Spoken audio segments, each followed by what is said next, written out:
Many times when we go through difficult times in life, many times our lives seems like we're going through the dark tunnel. Am I going to choose to trust God or whine and complain? I was on the way home from what I felt was the most successful missions trip I'd ever been on. And so I'm flying home, praising the Lord just for such blessings that He'd had given to us. And all of a sudden the thought came to me of, I wonder where the next spiritual battle's going to come from. And it kind of surprised me, like, why am I thinking about spiritual battles now in the midst of this victory? And I didn't have long to wait, because 3 days later, I was riding my bike, I was returning home from a long bike ride, and I got hit from behind by an automobile.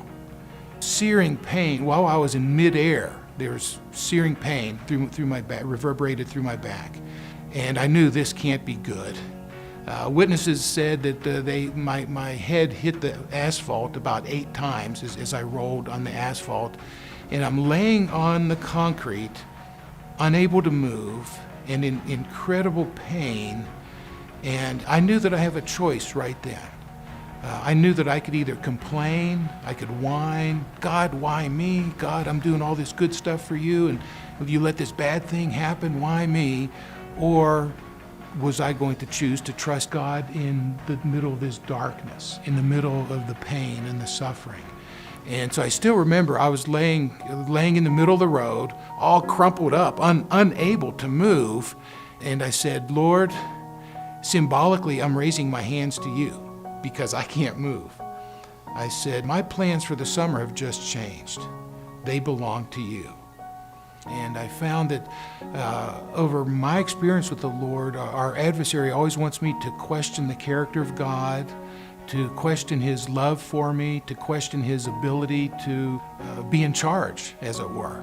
And so when I was struck by that car and my back was broken in multiple places, the temptation was to question the character of God. Does God really love me? If God really loved me, He would not have allowed this bad thing to happen. Surely God was strong enough to prevent that. And while the temptation was there, I knew that in a fallen world, bad things happen to people.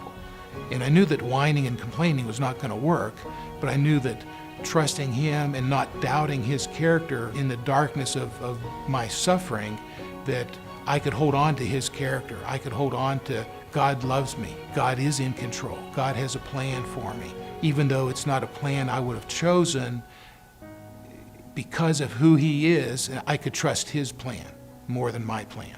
Even when I didn't understand that He would work all things together for good. God was going to use the bad things as part of His plan for my life. And probably the greatest thing that I saw was I was sitting with my youngest son, who was about 9 years old at the time. And I was feeling badly that we couldn't have gone on any vacation this summer. And he looked at me in the eyes and he says, Dad, this was the best summer ever, all except that back-breaking part. And I thought, what in the world are you talking about?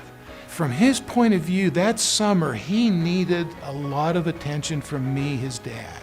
And he had a captive audience. I wasn't running away to a meeting. I wasn't involved in different activities. I was available to him for 9 solid weeks. And his memory was that this was the best summer ever. And so it just showed me that even in my dark times, that God was working it for good. And even in the life of this little 9-year-old, He was working it for good because I was choosing to trust the Lord. Just minister to my heart.